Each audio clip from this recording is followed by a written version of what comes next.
Welcome back. இன்னைக்கு நம்ம ஒரு பர்ஃபெக்ட் ஸ்டைலில் கத்திரிக்காய் சட்னி பிரியாணிக்கு எப்படி பண்ணுறதுன்னு பார்க்க போகிறோம். ஸோ பர்ஃபெக்டாக பாய் வீட்டில் செய்கிற மாதிரியே ஹோட்டல் ஸ்டைலில் அந்த கத்திரிக்காய் சட்னி பண்ண போகிறோம். ஸோ அதுக்கு நான் கடாய் வச்சுக்கிறேன். கடாயில் இதுக்கு நிறைய எண்ணெய் தேவைப்படும். நல்லா எண்ணெயில் தான் வதங்குறோம். அதனால் ஒரு 25 ml எண்ணெய் ஊற்றிக்கிறேன். நான் இது 1 கிலோவுக்கு அளவு சொல்கிறேன். நீங்கள் அது கால்குலேஷன் பண்ணிக்கோங்க. உங்களுக்கு எத்தனை கிலோ நீங்கள் செய்ய போகிறீங்களோ அந்த அளவை வச்சு மல்டிப்ளை பண்ணி போட்டுக்கோங்க. இப்போது கடாயில் 25 ml எண்ணெய் ஊற்றுனதும் ஒரு 10 கிராம் மிளகு போட்டுக்கிறேன்.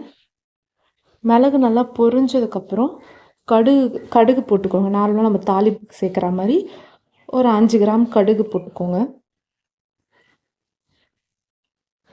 கடுகு நல்லா வெடித்ததும் நான் கத்திரிக்காய் நல்லா அரைஞ்சி அலசி வச்சுருக்கேன். ஸோ அந்த கத்திரிக்காவை அதில் சேர்த்துட்றேன்.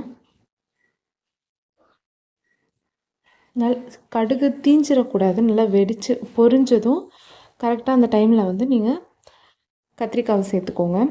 நான் 1 கிலோ கத்திரிக்காய் எடுத்திருக்கேன். நல்லா நீளமாக கட் பண்ணி வச்சுருக்கேன்.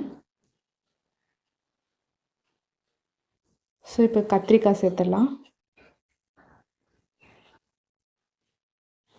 தாளிம்பில் கடுகு பொரிஞ்சதும் சும்மா ஒரு 2 பிஞ்ச் வெந்தயம் சேர்த்துக்கோங்க. வெந்தயம் நல்லா வாசமாக நல்லாயிருக்கும். அதனால் ஒரு 2 பிஞ்ச் வெந்தயம் சேர்த்துட்டு வெந்தயம் டக்குன்னு பொரிஞ்சிடும். ஸோ சேர்த்ததும் வெந்தயம் போட்டதும் கத்திரிக்காவை போட்டுருங்க. 1 கிலோ கத்திரிக்காய் போட்டிருக்கேன். கத்திரிக்காய் போட்டு நல்லா மிக்ஸ் பண்ணிட்டு நல்லா மூடி போட்டு குக் பண்ண விடுங்க. அதை இது நீங்கள் தண்ணி எதுவுமே ஊற்றக்கூடாது. வெறும் அந்த எண்ணெயிலேயே வதங்கணும் கத்திரிக்காய். ஸோ இப்போ நான் தேவையான அளவு உப்பு போட்டுக்கிறேன். கலந்து விட்டு மறுபடியும் மூடி போட்டு மறுபடியும் நல்லா ஒரு 30 நிமிஷம் கிட்ட இது ரெடியாக ஒரு 30 மினிட்ஸ் ஆகும். ஸோ அது வரையும் நம்ம நல்லா மூடி போட்டு குக் பண்ணிக்கலாம். பொறுமையாக குக் ஆகணும். ஸோ இப்போ நான் உப்பு போட்டதும் அதுலேயே கொஞ்சம் மஞ்சத்தூள் போட்டுக்கிறேன். மஞ்சத்தூள் போட்டு கொஞ்சமாக மல்லித்தூள் போட்டுக்கிறேன். மல்லித்தூள் நல்லாயிருக்கும் வாசனையாக. நீங்கள் மல்லித்தூள் எப்படின்னா வெறும் மல்லியை லைட்டாக ரோஸ்ட் பண்ணிவிட்டு அரைச்சி வச்சுருக்கேன். வீட்டிலே அரைச்சது தான். ஒரு சின்ன ஸ்பூனில் ஒரு 2 ஸ்பூன் மல்லித்தூள் போட்டுக்கிட்டு கொஞ்சமாக மஞ்சத்தூள் போட்டுக்கிறேன். நல்லா கிளறி விட்டு மறுபடியும் மூடி போட்டு நல்லா வதங்க விட்டுடலாம். எண்ணெய் அந்த எண்ணெயிலேயே வதங்கணும் கத்திரிக்காய். அப்போ தான் நல்லாயிருக்கும். அடி பிடிச்சிடக்கூடாது. நல்லா ஸ்டவ்வை நல்லா சிம்மில் வச்சுக்கோங்க. நல்லா லோ ஃப்ளேமில் வச்சு நல்லா வதக்கி விடணும். தண்ணி எதுவுமே ஊற்ற வேணாம். இப்போ பாருங்கள், இந்தளவுக்கு வதங்கணும். நான் ஒரு குட்டி சைஸ் தக்காளி கட் பண்ணி போட்டுக்கிறேன். தக்காளி ஆப்ஷனல் தான், வேணுன்னா போட்டுக்கலாம். மறுபடியும் கிளறி விட்டு மறுபடியும் கொஞ்சம் நேரம் மூடி போட்டு வேக வச்சிடலாம். இப்போது 1 கிலோவுக்கு 50 கிராம் வெள்ளை எள்ளு சரியாக இருக்கும். ஸோ நான் 50 கிராம் வெள்ளை எள்ளு லைட்டாக வாசம் வர வரையும் லைட்டாக ரோஸ்ட் பண்ணிக்கிறேன் வெறும் கடாயில் போட்டு. ஒரு பெரிய நெல்லிக்காய் சைஸ் புளியும் கரைச்சி வச்சுருக்கேன்.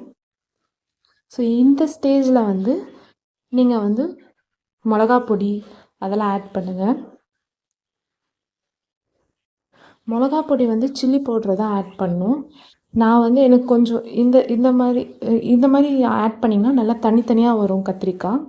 எனக்கு கொஞ்சம் குழஞ்சி வந்தால் தான் நல்லாயிருக்கும். அதனால் கொஞ்சம் குழையிற அளவுக்கு விட்டுறேன். நெல்லிக்காய் சைஸ் புளியை கரைச்சி வச்சுக்கலாம்.